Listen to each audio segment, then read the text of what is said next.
Finally, new rule, stop saying that Whoopi Goldberg getting yanked from The View right after she attacked me on The View is karma. There's no such thing as karma, sorry. Sorry, but life is random. The only word to describe it when a big game hunter gets trampled by an elephant and then eaten by lions is hilarious. It all started with Whoopi Goldberg tossing out a jab at Bill Maher on The View. Just a quick remark, casual enough that she probably thought it would fade into the background. But Maher didn't let it slide. Instead of ignoring it, he came back with a fire that instantly changed the tone. What looked like a throwaway comment suddenly became the spark for one of the most uncomfortable on-air moments the show has seen in years. Disgusting. She's Anna Navarro in your wildest imagination. You could never solo host a show. You will only ever make it as part of an ensemble, and you could never hope to achieve the success that Tucker Carlson has. So you can sit in your little cheap seats all day long and enjoy your little negative henpecking, but your careers are going nowhere. But here's the thing, when you take a swing at Bill Maher, even a small one, you're stepping into dangerous territory. He's not the type to stay quiet, and he's definitely not the type to let someone like Whoopi get the last word. What started as a playful jab quickly turned into something much bigger, because Maher knows exactly how to flip the script. And when he does, it's rarely gentle, it's sharp, it's direct, and it cuts right through the room. It's called The View? It's called The View, it's not called The Facts. Yeah, but isn't it interesting that it's called, I don't think they meant this when Barbara Walters invented it a long time ago, but it's The View. Well, that's the problem in America. There is one view, right, and one that's clearly true opinion, and everybody else can go sit in the corner. So, what happened next? The moment she opened that door, Maher kicked it wide open. What started as a throwaway comment suddenly spiraled into a back and forth that nobody saw coming. The casual jab turned into a spotlight moment, and Maher wasn't about to waste it. With every word, he pushed harder, peeling back the layers of the show's polished image. And the fallout, well, that's where the story really takes a turn. What seemed like light banter became a clash that exposed something deeper, something the hosts weren't ready to face. About Whoopi Goldberg, because I got so many texts this week because she attacked me the week before. Sure. So everybody was like, oh, Bill, I get you're enjoying the karma. First of all, I'm going to talk about this at the end of my show next week, teaser. But there is no thing as karma, okay? Get over that. Whoopi attacks me on a regular basis. She says stupid shit on a regular basis. It just happened to coincide. It was a tidal wave of backlash, loud, sharp, and impossible to ignore. Maher didn't just clap back, he dismantled the stage from a distance. No need to sit at the table or sip coffee with the panel. Instead, he went straight for the foundation of The View and ripped it apart piece by piece, and here's where it gets wild. Right after Whoopi's comments aired, she was suddenly pulled from the show. Social media lit up like fireworks, with people screaming karma. But Maher wasn't buying it. He went on air and said flat out, there's no such thing as karma. According to him, life is random, unfair, and sometimes downright hilarious. Like a big game hunter getting trampled by an elephant, then eaten by lions. That's not divine justice, that's absurd comedy. Maher wasn't chasing revenge. He was laughing at the idea that the universe had stepped in to even the score.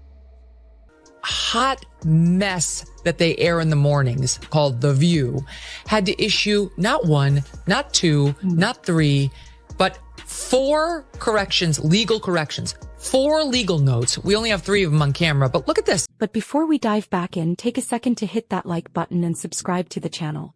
It really helps us grow and bring you more of these untold stories you won't hear anywhere else. Now let's get back to it. Have another legal note. My God. Both Trump and Pam Bondi have denied allegations of a quid pro quo. I have a legal note. Not to mention what they did at that debate, where once again, they tried to fact check only one side. And just when you thought the drama couldn't get any messier, enter Megyn Kelly. She didn't need to step onto the View set. From the sidelines, she lobbed a truth grenade that exploded right in the middle of their coffee mugs and color-coordinated cards. No shouting.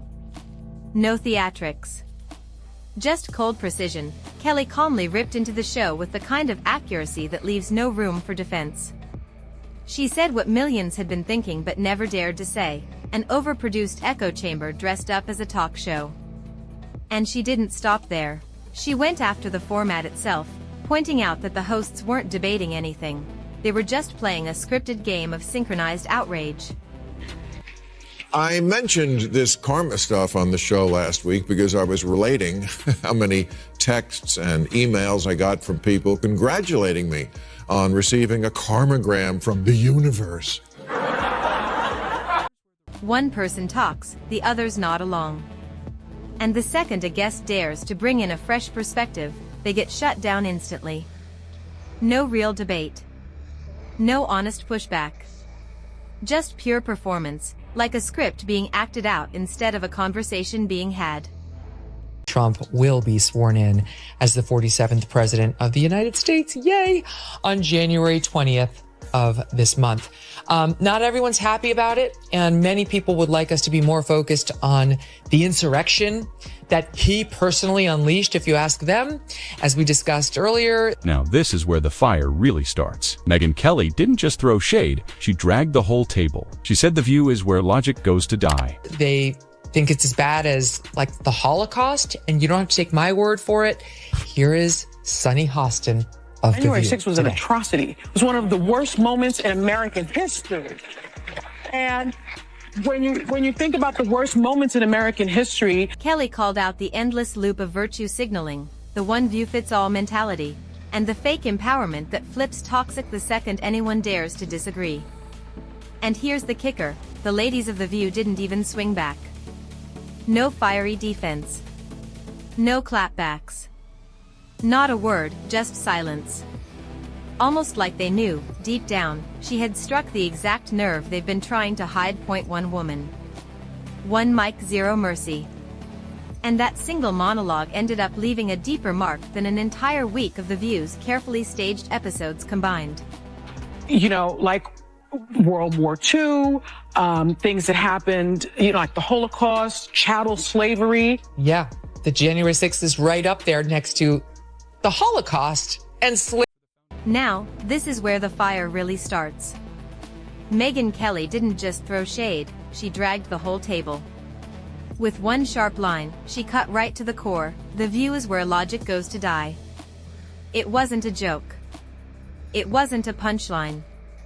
It was a brutal assessment that stripped away the show's glossy image and left the raw truth sitting in plain sight. That hat that you keep wearing, that red hat that says "Make America Great Again," that tells people that you go along with this. So you might as well just put a swastika on the hat. Don't do that. Don't do that. Because we see it anyway. I'm not going to defend Donald Trump ever, but I would never say that we should put the swastika on the cap, because I think you can hate Donald Trump. You can't hate everybody who likes him. It's half the country. I don't want to live in that country. I don't want to live in the country where I hate half the country, and I don't hate half the country. How dare you just A stage full of people yelling opinions they barely skimmed 5 minutes before airtime. That's how Kelly framed it. No research. No depth. Just noise. And her words cut deep, because they didn't just sound like an insult, they sounded like the truth. Old enough to remember when it was the conservatives who hated the Jews. Yeah. Okay. Bill Maher, who has been the standard bearer for liberalism and in many ways leftism until the woke went bananas in this last decade, but for decades, that's what this guy has represented in America. I want you to note the tone they all talk with him. I want you to look at Sunny Hostin's body language and the way they look at him and everything else. Just because he is a lefty who hasn't gone completely bananas, here they are talking about the word woke. She compared it to sitting in a class taught by professors who never even did the reading. Then she dropped the receipts. The show had to issue legal corrections, not 1, not 2, but 4. And on camera, they only admitted to 3. That's how sloppy it's gotten. Kelly laid it out plain. The hosts aren't just uninformed, they're careless. And when they try to fact-check someone else, they end up needing fact-checks themselves. But she didn't stop there. She accused them of twisting every debate into soap opera melodrama. Just enough spectacle to keep viewers watching, but never enough substance to actually mean anything.